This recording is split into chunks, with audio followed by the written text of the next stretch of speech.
What's up, binge watchers? Welcome back to the channel. For today's video, I'll be talking about a Spanish crime drama thriller series called SKY ROJO, or its English title, Red Leatherette. This series comes from the same creators of Heist. We have Álex, Pina, and Esther Lobato. And this show tells the story of three prostitutes, Carl, Wendy, and Gina, who are out on the run after they have assaulted their pimp boss. And throughout their escape, they need to try their very best to stay ahead from the henchmen that the said pimp boss has sent to look after them. This show is set on the Tenerife desert, and it's very much fueled with drugs, violence, and the overwhelming desire of these women to gain their sense of freedom. Now, before I continue with this review, I invite you guys to please hit that like button and subscribe to us, for we do weekly reviews of movies and TV shows. We've been doing a lot of Netflix content since the pandemic, so if that's your thing, go ahead and subscribe to us. Now, back to the review. SKY ROJO. If you've seen the show Money Heist, one thing that you can expect from Álex Pina here is you get the fast-paced storytelling, dark humor, and most important of all, you get a lot of women doing badass action sequences, and a lot of outrageous stuff will happen in here. And same for this show. Now, apart from Money Heist, the only other series that I've watched, which is created by Álex Pina, is White Lines, though I haven't yet to finish that show. But I have to say, out of all the shows that I've seen from him, I would say that this show is the most refined one when it comes to the visual style and design. It's very much stylistic, and the production is fantastic. We got a lot of voiceover and montages because some of the scenes here occur in the strip club, so you can expect those neon and fluorescent lights. The direction for each episode, we have different directors here.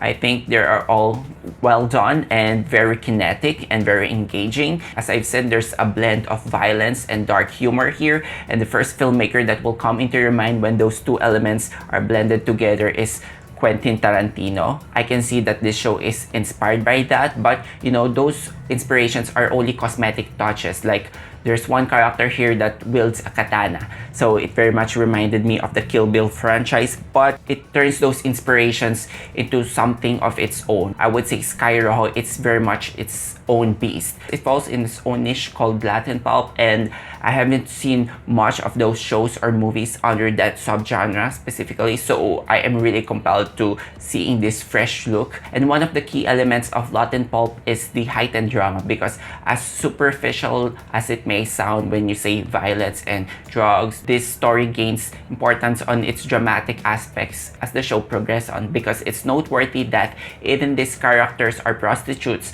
Most of them are victims of human trafficking, so we're dealing with a bleak subject matter here, and juxtaposed with that with the glamorous outfits that they wear, it really makes a good contrast of the trashy feeling that they have about themselves. And as the show progresses on, we get more developed backstories from them. I think the show uses a lot of narration and voiceovers and montage, and it really feels effective because one, is visually pleasing, it's stylistic, and two, you get different perspectives from each character. We have here three voiceovers, unlike in Money Heist.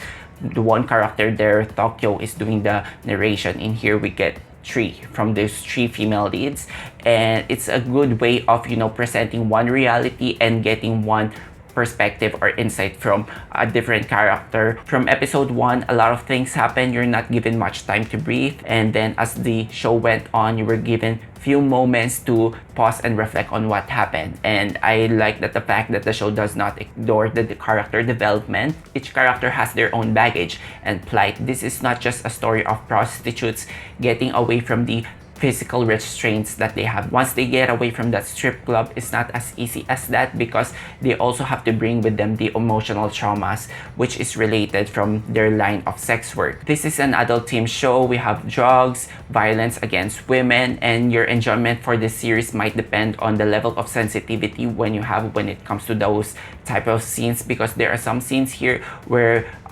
humiliating acts are played out, and I can sense that some women here will be upset with that type of content, because we're already on the 21st century. Why this types of scenarios are played over and over again. But for me, just because the execution here is very stylish, it doesn't seem tasteless to me.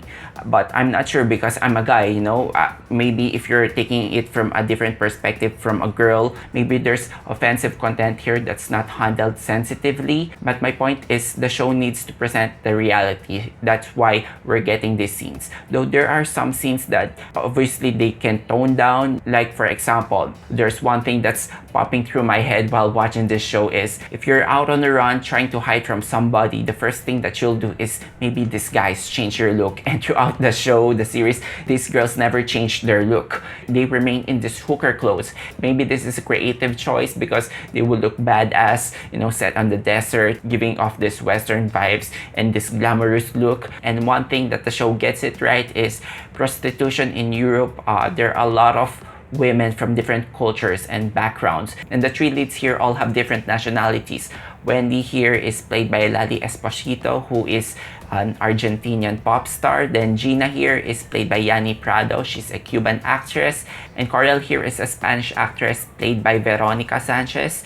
In the show, these women are molded as the fantasy women of men. Wendy here is perceived as the wild girl that everyone wants to tame. And then for Gina, she's that picture of innocence, her naivety, and her propensity for romantic daydreaming. And then Coral here is the picture of a sophisticated woman. She's the most compelling character here because she's actually not a victim of human trafficking here. She willingly let herself into sex work because she's trying to get away from a previous life, and she uses drugs here to escape from the sex work. It's kind of messed up actually. She had a lot of problems here, and her biggest problem of course is the villain of the show, which is Romeo, Asier Etxeandia. He's very much a proper villain here, complete with a trailing mustache. Romeo here is definitely the character that you will root against. You want to see his downfall because he's very manipulative psychologically. He says a lot of misogynistic things here that will offend you, especially if you're a woman. But what's wonderful is the show doesn't portray them as cardboard villains. Him along with the henchmen here, Moises and Christian, played by Miguel, Ángel, Silvestre, and Enric Auquer. They have this tortured sibling relationship, and they're not necessarily given redeeming qualities. They're not necessarily shown on a sympathetic light. It's only important that they remain compelling and you know the reasons why are they doing these things, which is mostly for money and fame. The siblings here are specifically looking after their mother, and you know there's a reality in sex work, whether you're a prostitute or whether you're a pimp or whether you're a boss, that once you get into that line of work, it's hard to get out. So this show is highly bingeable. Only 8 episodes of 30 minutes each, and it's very much packed with a lot of twists and turns. Each episode ends with a cliffhanger, and never for a single moment while watching this show my attention went away from something else. I was actually trying to watch this simultaneously with other shows, but you know, just because I am more compelled by this show, I decided to finish this whole series first before going to other things. So I think that speaks how highly bingeable this show is. It's filled with adrenaline, and you know, when it comes to the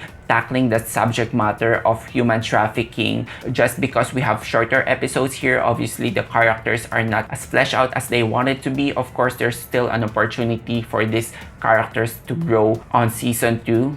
I think there's a second season coming. And when it comes to that morality play, the show chose some thought-provoking questions, though it's not handled in the most complex and nuanced way because the show needs to maintain its fast-paced, kinetic storytelling, and honestly, I didn't mind much. They might have given more justice with longer episodes here, you know, show some intriguing moral complexities to the story, but it might disrupt the whole tone from being an action thriller series. Again, you have to proceed with caution because you might be sensitive in some of these scenes, but it doesn't really go into such a sadistic route, you know, because I've seen a lot of shows and there are way more sadistic things than this one. I think the performances here are all excellent. They have given complexity and nailed those little nuanced moments that each character have. And yeah, I very much like the chemistry among the cast, the energy, especially these three girls, their comic timing. And same can be said for the three guys who are portrayed as the villains of the show. This show is mostly enjoyed if you look it on the lens of women empowerment, of sisters trying to overcome all the adversities which are mostly thrown by these men.